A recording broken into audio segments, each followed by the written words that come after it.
Yun oh, wala nang traffic ko. Ang kaso, malubak pa rin dito. Hindi ko na alam kung kailan nila ito maayos, pero for sure matagal na naman nila bago ayusin. Kung ayusin man nila to, tagpi na namang aspato ang ilalagay. Anyway, hindi naman yan ang ating pinunta dito. Ang pinunta natin dito is yung bagong bukas na Lagos nila.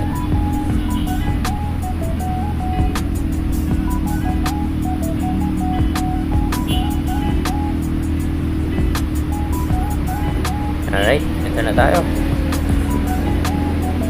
Malinis, maliwanag,